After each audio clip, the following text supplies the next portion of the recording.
സ്ഥാനാർത്ഥി പട്ടികയുമായി 2020 രംഗത്ത് വന്നത് ഇന്നലെയാണ്.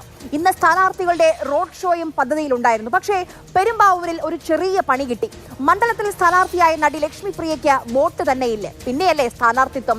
കേന്ദ്ര സഹമന്ത്രി ഭൂപതി രാജു ശ്രീനിവാസ വർമ്മ ലക്ഷ്മിപ്രിയയുടെ റോഡ് ഷോ ഉദ്ഘാടനം ചെയ്യാൻ വേദിയിലെത്തിയപ്പോഴാണ് ഇക്കാര്യം സ്ഥാനാർത്ഥിയും പാർട്ടിയും അറിയുന്നത് തന്നെ. ഒടുവിൽ റാലി തന്നെ റദ്ദാക്കേണ്ടി വന്നു. ശ്യാം പ്രസാദ് ഉത്തമൻ വിവരങ്ങളുമായി നമുക്കൊപ്പം ചേരുന്നു. ശ്യാം, ഒടുവിൽ കേന്ദ്രമന്ത്രി എന്ത് ചെയ്തു?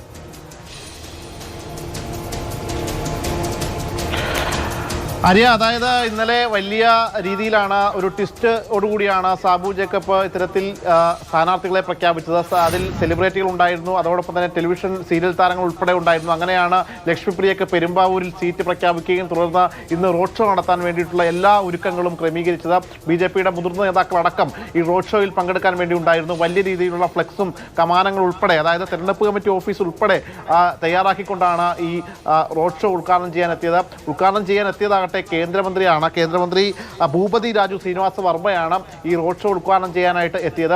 അദ്ദേഹം വേദിയിലെത്തി സംസാരിക്കുക ഉൾപ്പെടെ ചെയ്തിരുന്നു. അതിനുശേഷമാണ് ഈ സ്ഥാനാർത്ഥി എത്താത്ത വിവരം അറിയുന്നത്.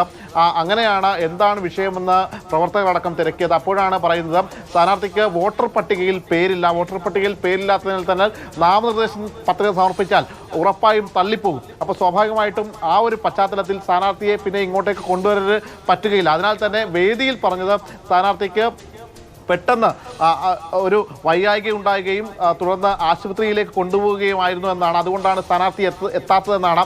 തുടർന്ന് കേന്ദ്രമന്ത്രിയുടെ നേതൃത്വത്തിൽ ഒരു പദയാത്ര നടത്തി ഇന്നത്തെ ഈ റോഡ് ഷോയ്ക്ക് പകരം ഒരു പദയാത്ര മാത്രം നടത്തി അവസാനിപ്പിക്കേണ്ട സാഹചര്യമാണ് ഉണ്ടായിട്ടുള്ളത്. എന്തായാലും നിലവിൽ ഇനി പെരുമ്പാവൂരിൽ പുതിയൊരു സ്ഥാനാർത്ഥി വിവരങ്ങൾ നൽകിയത്.